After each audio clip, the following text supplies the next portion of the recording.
Hello everyone, welcome to Ninja Prep. This is Kapil Goyal. आप लोगों ने बहुत सारे वीडियोस मेरे देखे ही होंगे। ये वीडियो को मैं कंटिन्यू करूं इसके पहले मैं आप लोगों से ये कहना चाहूंगा कि आप जब भी इन वीडियोस को देखते हैं तो प्लीज़ वीडियोस को लाइक ज़रूर करें, चैनल को सब्सक्राइब ज़रूर करें। आपके वीडियो को लाइक करने से, चैनल को सब्सक्राइब करने से इन जो वीडियोज़ हैं इनको रीच मिलती है, साथ ही साथ जो चैनल है वो भी ग्रो होता है और फिर वीडियोज़ बनाने का, इस तरह के वीडियोज़ रेगुलरली अपलोड करने का मन भी करता है। अदरवाइज फिर वो फ्रिक्वेंसी मैच नहीं हो पाती, वो रेगुलर वीडियोस अपलोड नहीं हो पाते हैं। तो इसलिए आप लोगों से एक रिक्वेस्ट रहेगी, छोटी सी निवेदन रहेगा आप लोगों से कि प्लीज़ वीडियो को लाइक ज़रूर किया कीजिए, चैनल को सब्सक्राइब अगर नहीं किया है अब तक तो ज़रूर करें। मैंने जो एनालिटिक्स है उसमें देखा भी है कि 60% से ज़्यादा लोग जो है जिन्होंने सब्सक्राइब नहीं किया है और जो रेगुलर व्यू करते हैं, तो प्लीज़ सभी से रिक्वेस्ट रहेगी, प्लीज़ चैनल को सब्सक्राइब ज़रूर करें और वीडियो को लाइक भी ज़रूर करें, है ना, ताकि मैं इस तरह के वीडियोस रेगुलरली अपलोड करता रहूं। तो चलिए स्टार्ट करते हैं आज का वीडियो। क्वेश्चन करते हैं। पहला जो क्वेश्चन है उसके अंदर बोला गया है resistance of a wire of length L and radius R is capital R। One of the following would provide a wire of the same material of resistance R/2। Same material के लिए R/2 कब मिलेगा? पहला हमारे पास R equals to है rho L upon A, है ना। A का मतलब हो गया पाई R स्क्वायर। यदि सर्कुलर क्रॉस सेक्शन का मान ले तो R की वैल्यू हो जाएगी रो L upon pi R square. ठीक है, अब मेरे को रेजिस्टेंस चाहिए कितना? R/2। तो R/2 अगर मेरे को यहां बनाना है तो सेम मटेरियल है, उसका रो तो सेम रहने वाला है और L की वैल्यू अगर मैं L/2 कर दूं और यहां पर पाई R स्क्वायर ही रहने दूं तो मेरे पास क्या बन जाएगा? R/2 बन जाएगा। तो यदि मेरे को R/2 बनाना है तो R/2 बनाने के लिए तो फॉर R/2 मैं लेंथ को क्या कर दूंगा? हाफ कर दूंगा। लेंथ जो है उसको मैं कर दूंगा लेंथ बाय 2 और जो रेडियस है उसको मैं सेम रहने दूंगा। तो रेडियस जो है उसको सेम रहने दूंगा, तो लेंथ को मैं कर दूंगा हाफ और जो रेडियस है उसको मैं सेम रहने दूंगा। तो आंसर क्या आ जाएगा? Using a wire of same radius और लेंथ में क्या कर दूंगा? हाफ कर दूंगा। तो उस केस में मेरे को R/2 का रेजिस्टेंस मिल जाएगा। अगला क्वेश्चन देखो। अगला क्वेश्चन है current density due to drift of. Current density का फॉर्मूला पूछा है यार, ये मैंने आपको बताया था, J इक्वल्स टू NEVD। सीधा सीधा फॉर्मूला है, तो आंसर हमारे पास क्या आ जाएगा? D आ जाएगा। आप चाहो तो इसको बना भी सकते हो। वीना का हमारे पास फॉर्मूला होता है VDNEA। करंट डेंसिटी बराबर होता है I अपॉन A के, तो ये बन गया J, तो ये बन जाता है VDNE। तो ये हमारे पास करंट डेंसिटी का फॉर्मूला बन गया। फिर अगला क्वेश्चन है स्टेडी करंट फ्लो हो रही है 8 मिली एम्पियर की, तो करंट जो है उसकी वैल्यू हो गई 8 milliampere. Number of electrons निकाल लें तो हमारे पास टाइम है 10 सेकंड का। टाइम कितना है? 10 सेकंड का। तो फॉर्मूला हमारे पास Q इक्वल्स टू होता है IT। तो I की वैल्यू कितनी हो गई? 8 मिली एम्पियर। मिली का मतलब हो गया 10⁻³ और ये टाइम हो गया T 10। तो यहां से Q की वैल्यू आ गई 8 × 10⁻²। अब मैंने आपको ये बताया हुआ है कि Q को हम क्या लिख सकते हैं? NE लिख सकते हैं। तो ये NE किसके बराबर हो गया? 8 × 10⁻²। हमें N की वैल्यू निकालनी है, तो ये हो गया 8 × 10⁻² और आप इसको डिवाइड करोगे E से। E की वैल्यू कितनी हो जाएगी? 1.6 × 10⁻19। तो इसको जब सॉल्व करेंगे तो आंसर हमारे पास आ जाएगा 5.0 × 10⁻17। आंसर हमारे पास कितना आ जाएगा? 5.0 × 10⁻17, जो कि ऑप्शन हो जाएगा कौन सा? बी। फिर अगला क्वेश्चन देखो। अगला क्वेश्चन जो है उसमें करंट की वैल्यू दी है 60 और करंट किस में? मिली एम्पियर में है। तो 0 से 3 सेकंड में कितना चार्ज पास होगा? तो I जो है वो बराबर होता है dQ अपॉन dt के। तो यहां से जो Q है उसको हम लिख सकते हैं इंटीग्रेशन I dt। क्या लिख सकते हैं? Integration I dt। और ये जो वैल्यू है 0 से 3 सेकंड में निकालना है। तो यहां से Q इक्वल्स टू 0 से 3 और I की वैल्यू हो जाएगी 60 और dt। तो इसको जब हम सॉल्व करेंगे तो Q की वैल्यू हो जाएगी 6t² अपॉन 2, है ना। तो ये बन जाएगा 3t² और मैं यहाँ लिमिट यूज करूंगा 0 से 3। तो यहां से जब मैं इसको सॉल्व करूंगा तो आंसर आ जाएगा मेरे पास 27 मिली कूलम। तो आंसर आ जाएगा 27 मिली कूलम, जो कि ऑप्शन हो जाएगा सी हो जाएगा। अब यार ये बेसिक गणित है, ये तो तुम्हें आनी चाहिए। अब ये नहीं आएगी तो फिर तो कोई मतलब ही नहीं है पढ़ने लिखने का।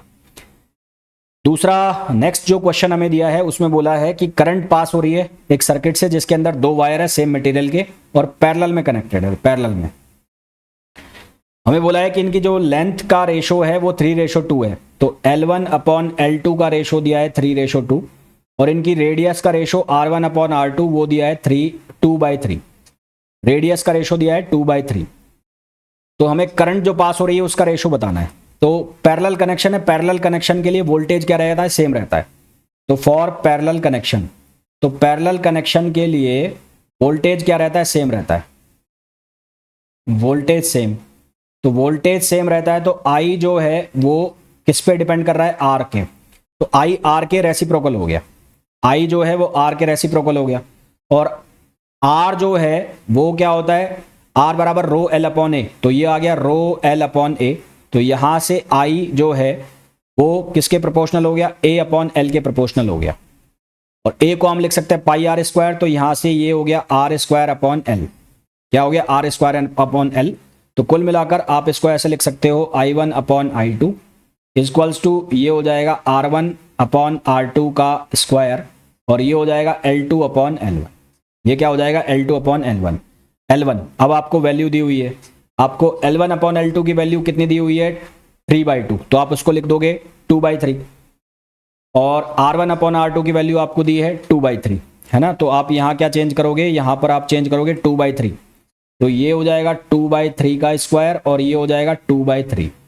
तो इसको जब आप सिंपल करोगे तो यहाँ ये बनेगा 4 × 2 और यहाँ बनेगा 27। तो हमारे पास आंसर आ जाएगा 8:27। तो आंसर हमारे पास जो आ जाएगा वो आ जाएगा 8:27, जो कि ऑप्शन हो जाएगा सी। तो सही आंसर हमारे पास क्या आ जाएगा, सी आ जाएगा। ठीक है, अच्छा क्वेश्चन था ये यहाँ पर आपसे जो कनेक्शन है उसका भी यूज करवा लिया कि किस तरह के कनेक्शन में कौन कांस्टेंट होता है। अगला क्वेश्चन देखो, अगला क्वेश्चन है by increasing the temperature the specific resistance of conductor and semiconductor. तो कंडक्टर का टेम्परेचर बढ़ाएंगे तो रेजिस्टेंस इंक्रीज होगा, जबकि सेमीकंडक्टर के केस में जो रेजिस्टेंस है वो डिक्रीज होगा। मैंने अभी ग्राफ बताया था आपको, कंडक्टर यानी कि मेटल के लिए रेजिस्टेंस और टेम्परेचर का ग्राफ बनाएंगे तो वो लीनियर आएगा। ये ग्राफ कैसा आएगा, लीनियर। ये किसके लिए, कंडक्टर के लिए। और सेमीकंडक्टर के लिए हमने बात की थी कैसा आता है, एक्सपोनेंशियली डिक्रीजिंग। तो ये किसके लिए, सेमीकंडक्टर के लिए। तो सेमीकंडक्टर के लिए जो हमारे पास रेजिस्टेंस है वो टेम्परेचर के साथ डिक्रीज करेगा, जबकि कंडक्टर के लिए क्या करेगा, इंक्रीज करेगा। फिर आगे देखो, if we use alloy for making standard resistor, हम स्टैंडर्ड रजिस्टर बनाने के लिए अलॉय का ही यूज क्यों करते हैं, क्योंकि जो अलॉय है उसका जो टेम्परेचर कॉफिशिएंट है वो लो होता है और उसकी जो स्पेसिफिक रेजिस्टेंस है वो हाई होती है ना। तो low temperature coefficient of resistivity and high specific resistance, इसलिए हम किसका यूज करते हैं, हम अलॉय का यूज करते हैं। फिर आगे है, if the potential difference V applied across a conductor is increase to 2V with its temperature kept constant the drift velocity. तो ड्रिफ्ट वेलोसिटी का हमने जो फॉर्मूला पढ़ा है उसके अकॉर्डिंगली ये फॉर्मूला E टाउ, E को हम लिख सकते हैं V अपॉन L, तो V अपॉन ml ये फॉर्मूला होता है। तो VD जो है वो प्रोपोर्शनल हो गया किसके, पोटेंशियल डिफरेंस के।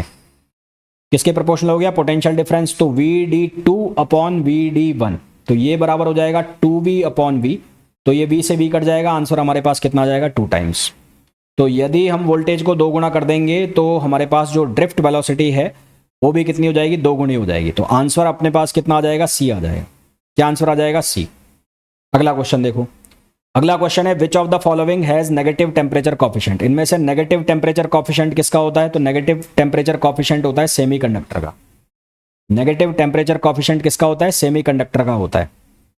फिर नेक्स्ट देखो, पोटेंशियल डिफरेंस दिया है 200 का और कंडक्टर का रेजिस्टेंस है 100, तो यहां से हम निकालेंगे I। तो I equals to V upon R, तो ये आ जाएगा 200 अपॉन 100, तो यहां से ये आ गया 2 एम्पियर।